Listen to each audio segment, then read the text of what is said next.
This is Webster Tarpley speaking to you from Washington, D.C.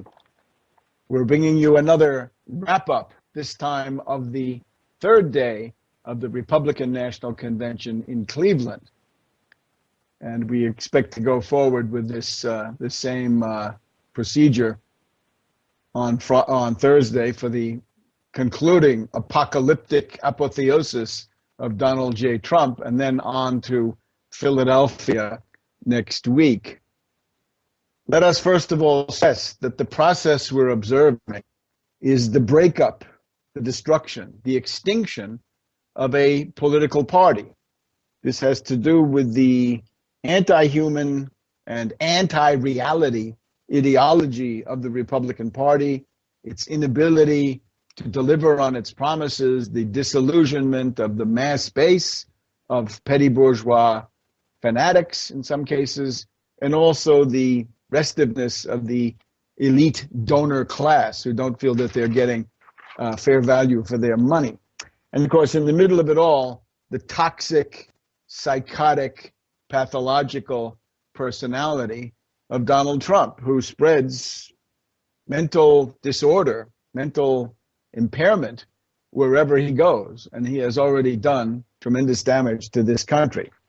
So it is this historical process of the breakup of the Republican Party which we're interested in observing. Not so much the personalities, although the personality of Trump is an integral part of the process. You remember on Monday, the Republican Party was roiled because the Trump Manafort Priebus forces refused to grant the token courtesy of a roll call vote on the report of the Rules Committee. The issue there was ultimately the conscience clause, but that had already been defeated last week.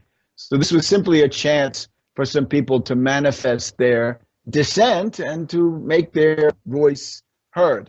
Smart leaders would have allowed them to do this, go down to defeat, and then happily go on to the rest of it. And you'll remember that in the process of this, the states that wanted to do this were, among others, 3 battleground states: Virginia, Iowa, and Colorado, all vital to Trump if he wants to win, plus Minnesota, Utah, Washington State, Maine, Wyoming, and the District of Columbia.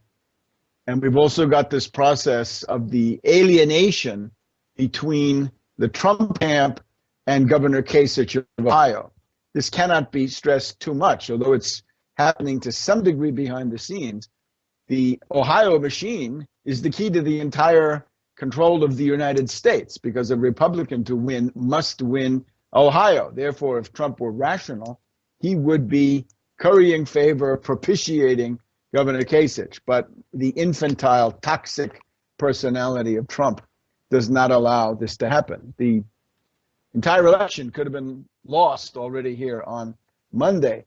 Then we had, of course, Copygate. We'll have more to say about that. The insertion of plagiarized material into a speech delivered by Melania Trump, the Empress Dowager of the imperial family. So we've got Copygate going in the background, and above all, yesterday, the fact that there were 2 vote counts going on. The split, the breakup, the fracturing of the Republican Party this time was between the vote count at the podium and the vote count on the floor coming from the actual delegations. And we had some outrageous cases where places where Trump had won no votes or few votes or a minority of votes, like the District of Columbia, Utah, Alaska, and so forth, were transformed into sweeping victories for Trump. So you can see that a lot of these states, right, essentially it's a list of about 11 states, are now deeply alienated. Probably about half of their top Republican activists are now offended. And then today, we have to talk about today, but we got to set the stage, okay? So today was a day that dawned in a lugubrious atmosphere. Everybody remarked on how negative, how dark, how vindictive, how violent, how venomous the atmosphere had been among these crazed petty bourgeois pro-Trump fanatics on the evening of Tuesday. The atmosphere had been compared to a lynch mob, to a witch hunt, to a pogrom, to a kangaroo court presided over by the Garden State's answer to Hermann Goering of the Nazi leadership. That would be Chris Christie. Kangaroo court, maybe a wake, and maybe it was the wake of the moribund Republican Party, which is now degenerating into a despicable white identity political formation. So the dark side had taken over. As they woke up today, they found that their problems had only gotten worse, in the sense that the copygate question, how had this happened? How had passages from Michelle Obama's speech of 2008 found their way into the text of Melania Trump's address here in 2016? Well, there had been speculation in the New York Times, and then we found out that a scapegoat had come forward. Her name is Meredith McIver. She is a minor official functionary, really kind of a media person, writer, staff writer for the Trump organization, not the campaign, but the Trump organization. So she was willing to take the fall. She fell upon her sword, as the Washington parlance has it. Meredith McIver said she tendered her resignation to Trump, but he rejected it because, of course, his magnanimity, right? We haven't seen much magnanimity from him, but this is allegedly it. Now, those of us who have been around the block can see that what is being done here is this poor woman is being made the scapegoat in order to do what? First of all, to save the interest of the thuggish Paul Manafort, right? The Nixonian creep operative who runs the Donald Trump campaign. And on the other hand, some sop, some shuck had to be thrown to poor Melania, that somebody was being punished for doing her an evil deed. Now, if we look at the press this evening, and it's now unfortunately after midnight, we're already into the morning of Thursday, the final day of the convention now lies ahead. We have this interesting case of James Carville, a different Carville, but a dirty trickster all the same, an expert dirty trickster from a slightly different school. Carville has gone public on various television and press saying that he thinks this entire thing was a dirty trick, that there were Republicans who hate Trump and they wanted to harm him and his campaign, humiliate his wife, cause a marital crisis, nervous breakdowns possibly on the agenda, and so forth. And that they did this by simply sneaking in there, inserting those two paragraphs somehow. And then after she had pronounced them, right, she comes out as innocent in this case, that a phone call was then placed to some blogger, fairly obscure blogger, and then that got out on the internet, and that's how it was discovered. Because otherwise there is a certain question. What is the credibility of somebody remembering two paragraphs of abject banality from Michelle Obama 8 years ago? This, however, has had the effect of resuscitating the entire scandal, meaning that it's now got legs for another couple of days. So once again, the evening news tonight was full of copygate, Melania, who had done it, and so forth. We also have to mention this kangaroo court with Christie, where he was screaming that Hillary Clinton was guilty of all manner of offenses. Remember that one of the leading sociological characteristics of fascism is an obsession with crime and punishment. Right? The movie M with Peter Lorre, right, was an integral part of the Nazi quest for power. That there are sociopaths in the society, the Nazis said, and therefore you had to have a powerful force like them. So this is all the background. We then came to the evening. The evening was supposed to belong to the wretched Mike Pence. His original rollout, his first public cavorting with Trump, had been bungled, botched, a failure. And now this evening, I think we can safely say that his second rollout, his second debut, turned out also to be a fiasco and a debacle for this character. However, it is richly deserved. The man is a religious hypocrite, an Elmer Gantry-style holy roller. He is, in addition, an austerity ghoul. He is really someone who's going to leave the American people with nothing but their eyes to cry with. His speech, I think, was a tissue of banality, of the usual Republican cliches. One thing that stood out in terms of the illusions of many people was that despite Trump's earlier pretensions to be an honest broker between the Israelis and the Palestinians, that is now out the window. Pence has now warmly embraced Netanyahu and the Likud. So there it is. Maybe he was getting in a few digs against the Donald for all the humiliation that he's been through. Pence expects us to believe, admiring Martin Luther King and John F. Kennedy. I doubt it, sincerely. So this, however, had been overshadowed by a previous series of events. We had a parade of defeated, vanquished adversaries of Imperial Trump who mounted the podium and tried to somehow secure their future. Scott Walker, the union-busting governor of Wisconsin, also far down the road to Stormtroop Junction, was there. We also had a very short greeting from Marco Rubio of the Cuban exile community in Miami. And then eventually we got around to Cruz. Now, the Cruz speech will, I think, be remembered as one of the dramatic high points of this convention, and also a low point for the political fortunes of one Donald J. Trump. So a word of context. In the roll call vote of yesterday, of Tuesday, that chose Trump to be the Republican nominee officially, we had 721 delegates who voted against Trump.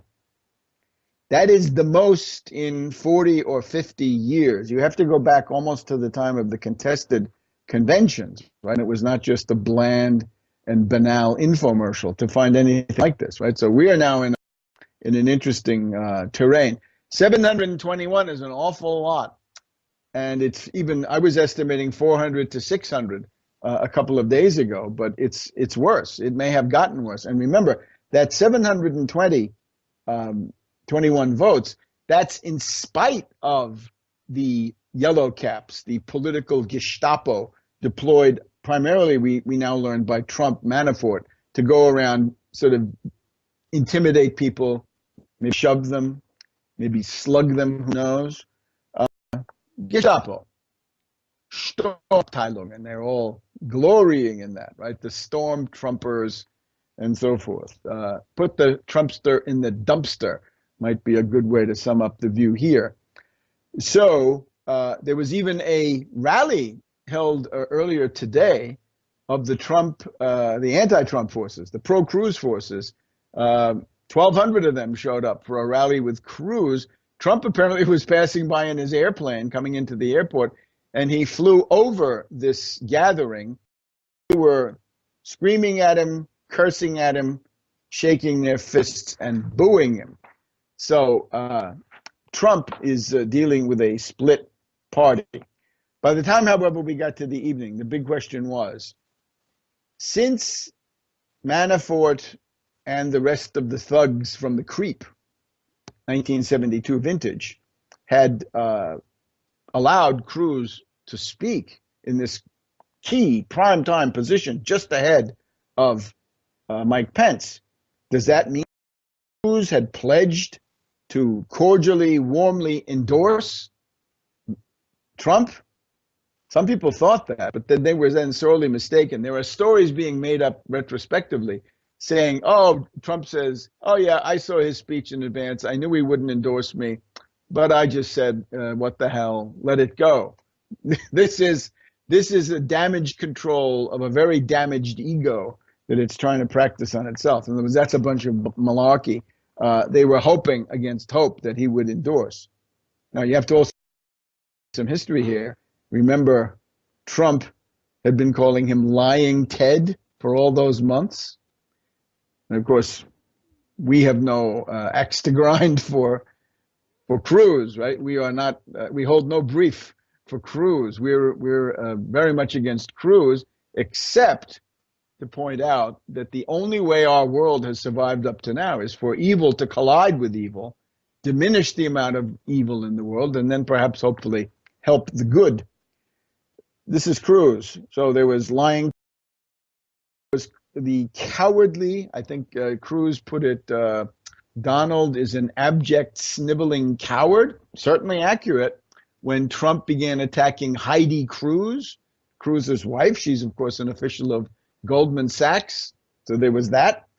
And there was also the fact that on the morning of the Indiana primary, the last hurrah in the normal primary season for Cruz, Donald had gone out attacking his father for being a part of the Kennedy assassination.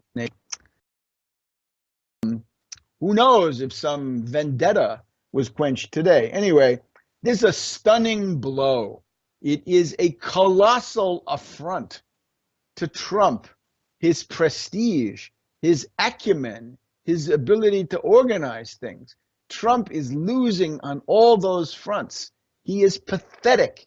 He is mocked. He is a laughingstock. It is unbelievable. One of the greatest humiliations in modern convention history, I guess, and supposedly a surprise. Now, why anybody would let know, because this has, in effect, dominated the whole evening. Poor Pence gets no attention. Everybody wants to know about Cruz. In the beginning of the speech, Cruz said, we have to make sure that our principles triumph. And I was live tweeting, of course, you see the tweets. And I wrote, wait a minute. Trump doesn't care about the triumph of principle. He wants the triumph of Trump. And is that going to be forthcoming? We reached a point towards the end of the speech where it looked like Cruz might endorse, but then he said, I urge you to not stay home on election day, but get out there. States that represent your values. You should vote your conscience. Now, this is a parliamentary expression. And some votes are whipped. Some votes the party leans on you to vote their way. Other votes, they don't care. So they say at this point, vote your conscience, right? Vote your interest. Conscience, these people, who knows? But in other words, vote whatever is expedient for you. So that's what Trump told them, and they went wild. And in particular, the New York delegation, packed and stooges and employees and hangers-on and clientes, they were sitting right in front of the podium, and they went wild. According to some accounts, the yellow caps told them, start booing now. So the Trump political police, the Gestapo, the yellow caps, started this happening. And we then got into a pandemonium. Pandemonium, you remember, that's the castle in Hades, in the underworld, where all the fallen angels gather, right? According to Lost. Well, Paradise Lost for Trump is certainly on the agenda. Vote your conscience means you don't have to vote for anybody you don't like. Vote for those who you do like. Don't stay home, but go out and vote. And it means probably Republican Congress and Senate candidates. And you can predict now that that's what Cruz will be doing. He's going to try to market himself to those Republican office holders who need a prestigious person. By the way, the speech that Cruz delivered was actually a fairly standard reactionary Republican rant, which, however, sounded infinitely more serious and more polished, let's say, than the scurrilous yelpings of the people on the various days, right? This, especially when they went over the line into death threats. Okay, so pandemonium. Now, at the very moment when Cruz was denying his support This means about a third of the party won't be has anything to say about it. Trump entered the hall. Now, Trump had left the convention on Monday night after the Melania Copygate speech, or what became known within a couple of hours as the Copygate speech. And he had not been at the convention since then. He had sent in a videotape yesterday, which was quite brief, full of the usual, we're going to win, man, we're going to win. Trump had not been seen at the convention since late Monday. Important thing to stress is Melania Trump, who has been shocked, humiliated, mortified, betrayed, certainly, put in an impossible situation, although she undoubtedly deserves it. She did not appear with him. And the question right now is, where is Melania Trump? What happened to Melania? Is she AWOL? Is she MIA? Where is she? She did not relish coming back to face the convention. Did she stay in New York? Did she go directly to her hotel? And so forth. Anyway, she was, again, the target in some ways of this Manafort press release earlier in the day that 2 paragraphs had been slipped in unbeknownst to Melania, but this does not present her in a good light. Generally, the pattern has been, as I said yesterday, that Manafort is throwing Melania under the bus, and Donald is unwilling. Donald doesn't have the guts to fire Manafort, even though at this point, Manafort should obviously be fired. Manafort is a bungler, a fool. He's disloyal, he's toxic, he's repulsive, he's all these things. He will not appeal to those Philadelphia soccer moms, that's for sure. So we may also be in the presence of some kind of domestic acrimony. When Trump came back at the end of the Cruz speech, and when he, at this point, this was just as Pence floor, or at the end of Pence's speech, Trump came out on the podium on this dais and actually engaged in what was known as an air kiss with Pence, but Trump didn't say anything tonight, and he was looking grim, and he was looking exhausted, and he was looking saturnine. So Trump is not happy. Is there domestic acrimony? We don't know, but we would be interested in knowing where. Notice none of these media raised this obvious question. They showed you the whole family in the Trump section with all the, the sons and daughters and the spouses and so forth. But they didn't ask, where is Melania? So Donald looking tired and pessimistic.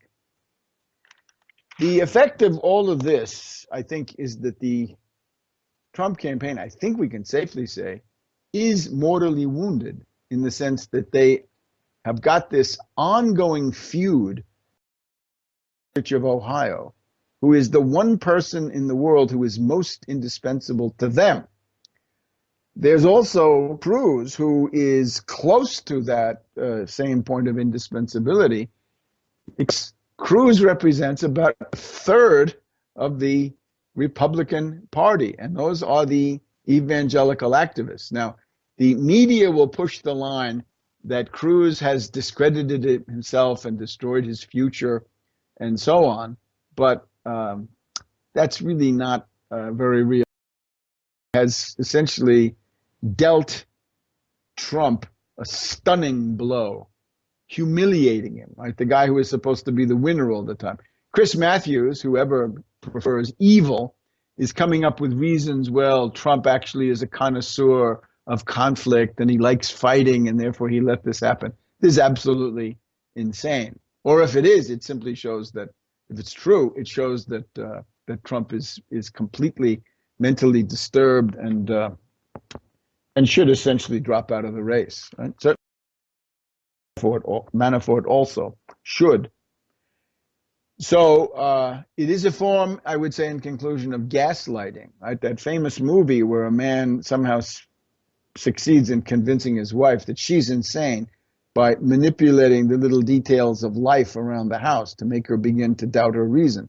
The whole purpose of Trump is to destroy reason, rationality, understanding in the minds of the American people, and replace that with the bullying,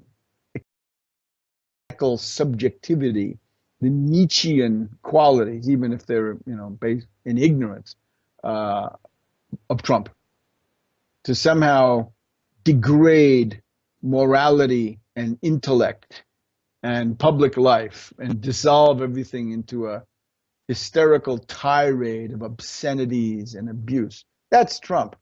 That's gaslighting.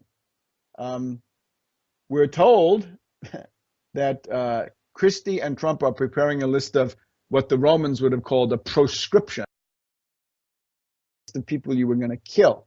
And this was done at various points during the social war and the triumvirates in the late Roman Republic.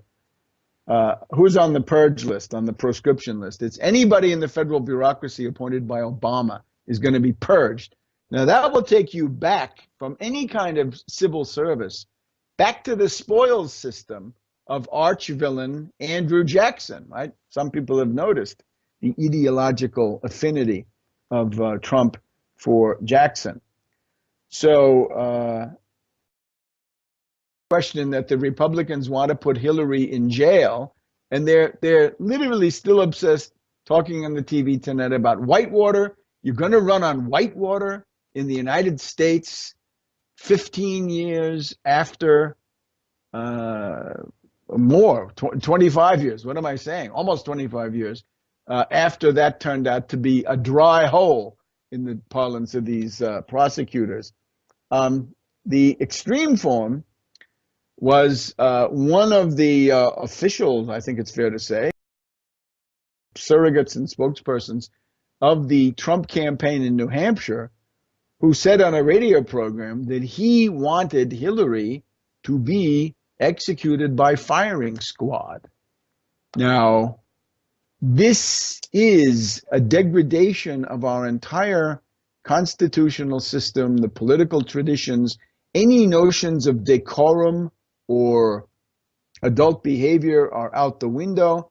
And what we get is this raving, raging, sick id, Donald Trump, and how other people resonate with that. It is an id. It's the id of a candidate whose cover story is that he suffers from a mild case, he says, of obsessive compulsive disorder, which was what Howard Hughes suffered from, among quite a few others. So that's Trump. Now, I think there's reason for some optimism. Trump certainly can be stopped. He has now on his the entire first half of his own convention. His rollout of Pence was pathetic, an embarrassment. But the resources of demagogy are many, and unfortunately, the depravity of public opinion is also quite severe.